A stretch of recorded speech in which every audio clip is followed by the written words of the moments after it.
الرحمن الرحیم معرف القرآن کا مقدمہ ہے سبق نمبر 6 میں خوش آمدید۔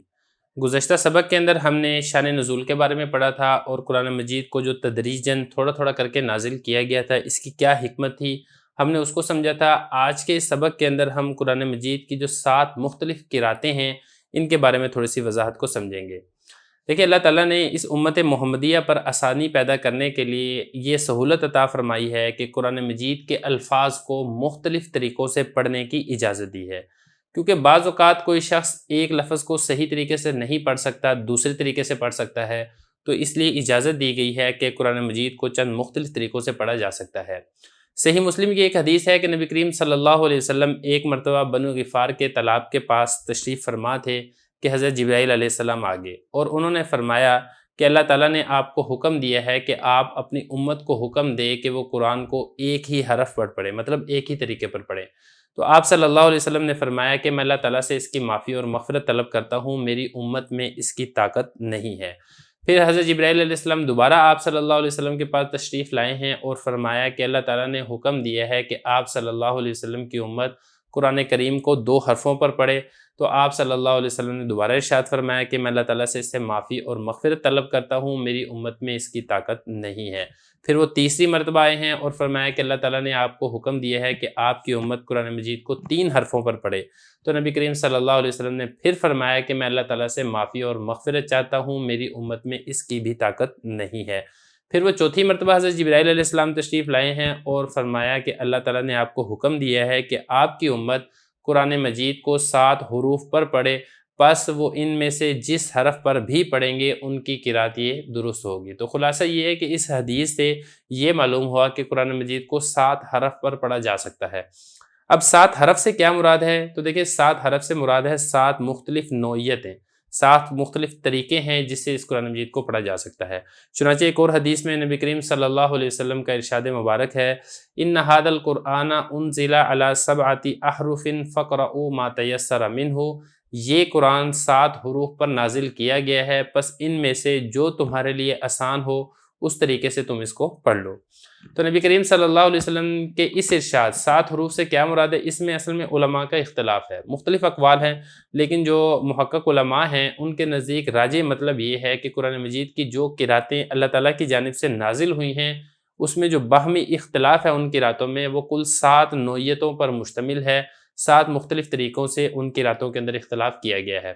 اب وہ 7 قسم کا اختلاف کون سا ہے وہ بھی آپ یہاں پہ سمجھ لیں۔ دیکھیں، سب سے پہلے نمبر پر جو اختلاف ہے وہ ہے اسماء کا اختلاف، مطلب ایک جگہ پر وہ لفظ ایک ہے وہ مفرد ہے، دوسری جگہ پر وہ لفظ تثنیہ یعنی 2 ہے، تیسری جگہ پر اس لفظ کو جمع یعنی 2 سے زیادہ لفظ کے ساتھ تعبیر کیا گیا ہے، یا اسی طریقے سے کسی جگہ پر ایک لفظ کو مذکر ذکر کیا گیا ہے، دوسری قرات میں اسی لفظ کو مونث کے صیغے کے ساتھ ذکر کیا گیا۔ تو اس قسم کا جو اختلاف ہے، اس قسم کے اختلاف کو کہتے ہیں اسماء کا اختلاف۔ مثال کے طور پہ قرآن مجید میں آتا ہے تمت کلمۃ ربک،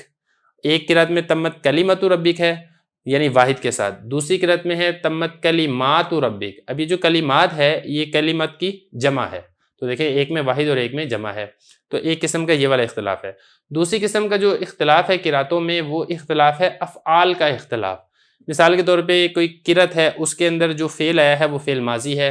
اور کوئی دوسری قرات ہے اس کے اندر جو فعل آیا ہے وہ فعل زمانہ حال یا زمانہ مستقبل ہے، جس کو ہم عربی کے اندر فعل مضارع کے ساتھ تعبیر کرتے ہیں۔ یا اسی طریقے سے کوئی فعل آیا ہے اس میں امر کا صیغہ یعنی کسی چیز کا حکم دیا جا رہا ہے، تو افعال کے اعتبار سے بھی اختلاف کیا گیا ہے، جیسا کہ آتا ہے نا ایک قرات میں ربنا باعد بین اسفارنا، تو یہاں پہ باعد آیا ہے امر کا صیغہ، جبکہ دوسری قرات کے اندر آتا ہے ربنا باعد بین اسفارنا، تو ہیں دونوں ہی امر کے صیغے ہیں، حکم کے صیغے ہیں، لیکن جو عربی دان ہے وہ جانتے ہیں کہ ان دونوں کے درمیان کتنا زیادہ یہ فرق ہے، دونوں یہ مختلف ابواب سے آتے ہیں۔ تو دوسری قسم کا اختلاف یہ والا اختلاف ہے جو کہ افعال کا اختلاف ہے۔ تیسری قسم کا جو اختلاف ہے مختلف قراتوں میں وہ ہے وجوہ اعراب کا اختلاف۔ مثال کے طور پہ زبر زیر پیش، اس کا فرق کیا جاتا ہے، ایک قرات میں زبر ہے دوسری میں زبر نہیں ہے، زیر ہے ایک قرات میں پیش ہے دوسری میں نہیں ہے، تو زبر زیر پیش جس کو عربی کے اندر حرکات کہا جاتا ہے، اس کا اختلاف بھی واقع ہوتا ہے۔ مثال کے طور پہ ایک قرات میں آتا ہے لا یزار کاتبن، اس میں جو را ہے اس کے اوپر زبر ہے لا یزار را،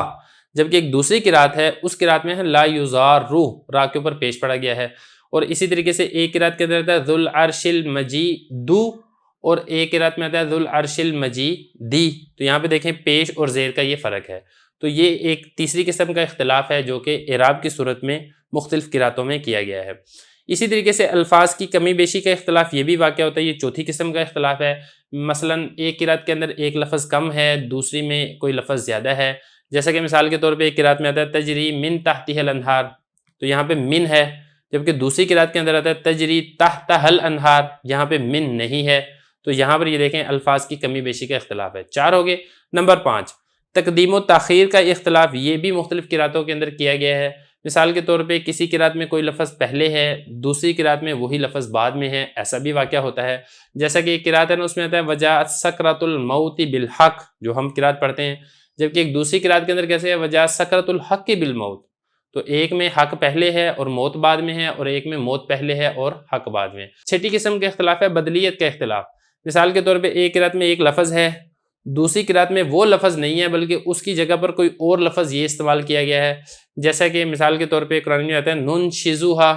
اور نن شروہا، ایک میں نن شزو ہے، دوسرے میں نن شروع ہے۔ یہ اسی طریقے سے ایک قرات میں آتا ہے فتبینوا اور دوسری قرات میں آتا ہے فتثبتوا۔ یہ اسی طریقے سے ایک قرات میں آتا ہے تلحن، دوسری قرات میں آتا ہے تلعن۔ تو یہ لفظ بھی ہیں تھوڑے سے مختلف، اس طریقے کا بھی اختلاف قرآن مجید کی مختلف قراتوں میں کیا گیا ہے۔ 6 قسم کے، اور 7ویں قسم کا جو اختلاف ہے وہ لہجے کا اختلاف ہے۔ مثال کے طور پہ لفظ ایک ہی ہے اور اس کا اعراب وہ بھی ایک ہی ہے، لیکن اس کو پڑھنے کا طریقہ یہ مختلف ہے۔ ایک قرات کے اندر اس کو پر کر کے پڑھا گیا ہے، دوسری قرات میں اس کو بری کر کے پڑھا گیا ہے۔ ایک قرات میں امالہ کیا گیا ہے، دوسری میں امالہ نہیں کیا گیا۔ ایک قرات میں مد کر کے پڑھا گیا ہے، دوسری قرات میں کسر کر کے پڑھا گیا ہے۔ ایک قرات میں اظہار کر کے پڑھا گیا ہے، دوسری قرات میں ادغام کر کے پڑھا گیا ہے۔ تو یہ اس قسم کا اختلاف بھی واقع ہوتا ہے۔ اس کو سمجھنے کے لیے آپ کو علم قرات کا آنا یہ ضروری ہے، کیونکہ یہ ساری علم قرات کی اصطلاحات ہیں، مد ہے، غنہ ہے، تفخیم ہے، ترقیق ہے، امالہ ہے۔ تو یہ علم قرات کا جو ہمارا پلے لسٹ موجود ہے، جیسا کہ فوائد مکیہ اس کا نام ہے، آپ وہاں پر جا کے ان ساروں کے بارے میں تفصیل سے سمجھ سکتے ہیں۔ خلاصہ کہنے کا یہ ہے کہ 7 مختلف نوعیتوں کا اختلاف ہے۔ ان 7 مختلف نوعیتوں کے اختلاف کی وجہ سے قرآن مجید کی بہت سی قراتیں نازل ہوئی ہیں کہ ان کے معنی کے اندر قابل ذکر فرق نہیں آتا، لیکن ان کے پڑھنے کے اندر تھوڑا سا فرق آ جاتا ہے۔ وہ صرف پڑھنے میں سہولت کے لیے ایسی قرات کی اجازت دی گئی ہے۔ اصل میں یہ تھا کہ شروع میں چونکہ لوگ قرآن مجید کے اسلوب کے اچھی طریقے سے عادی نہیں تھے، اس لیے ان 7 قسم کے دائروں میں بہت سی قراتوں کی اجازت دی گئی تھی۔ خود نبی کریم صلی اللہ علیہ وسلم کا معمول تھا کہ ہر سال رمضان میں حضرت جبرائیل علیہ السلام کے ساتھ قرآن مجید کا دور کیا کرتے تھے، لیکن جس سال آپ صلی اللہ علیہ وسلم کی وفات ہوئی ہے، اس سال آپ صلی اللہ علیہ وسلم نے حضرت جبرائیل علیہ السلام سے 2 مرتبہ دور کیا تھا، اور یہ جو 2 مرتبہ دور کیا تھا، ان میں صرف 2 قراتیں یہ باقی رکھی گئی تھی جو آج تک تواتر کے ساتھ منقول ہیں، باقی جو قراتیں ہیں وہ منسوخ ہو گئیں۔ اور پھر حضرت عثمان رضی اللہ عنہ نے تلاوت قرآن مجید کے معاملے میں غلط فہمیاں دور کرنے کے لیے اپنے عہد خلافت میں قرآن مجید کے 7 نسخے یہ تیار کروائے تھے، اور ان 7 کے 7 نسخوں میں تمام قراتوں کو اس طریقے سے جمع کیا تھا کہ قرآن مجید کی آیتوں میں نقطے نہیں ڈالے تھے، زبر زیر پیش یعنی اعراب یہ بھی نہیں ڈالا گیا تھا، تاکہ جو مذکورہ قراتیں ہیں لوگ اپنی اپنی سہولت کے مطابق انہی نسخوں سے اپنی قرات کے مطابق اس کو پڑھ سکیں۔ تو اس طریقے سے جو اکثر قراتیں تھیں وہ ایک ہی اسی رسم الخط کے اندر آ گئی تھی، جو رسم الخط حضرت عثمان غنی رضی اللہ عنہ کے دور میں قرآن مجید کا تیار کیا گیا تھا۔ اور جو قراتیں اس رسم الخط کے اندر نہیں آ سکی تھی، اس کو محفوظ کرنے کا طریقہ حضرت عثمان رضی اللہ عنہ نے یہ اختیار کیا تھا کہ ایک نسخہ آپ نے ایک قرات کے مطابق لکھا، دوسرا نسخہ آپ نے دوسری قرات کے مطابق لکھوایا ہے، اور پھر یہ سارے جو نسخے ہیں امت نے انہی نسخوں میں جو جمع شدہ قراتیں ہیں ان کا اس قدر اہتمام کیا کہ علم قرات میں ایک مستقل فن بن گیا، اور سینکڑوں علماء، قراء اور حفاظ نے اس کی حفاظت میں، مختلف قراتوں کی حفاظت میں، مختلف قراتوں کے مطابق قرآن مجید کو پڑھنے کے طریقوں میں اپنی زندگیوں کو صرف کر دیا۔ تو یہ ہمارا آج کا سبق تھا، قرآن مجید کی 7 قراتیں کیسی ہیں اور اس کے بارے میں کیا تفصیل ہے۔ اگلی جو سبق ہے اس میں انشاءاللہ جو قراتیں ہیں یہ کیسے قبول کی گئی تھی، یہ ہم انشاءاللہ اگلے سبق میں پڑھیں گے۔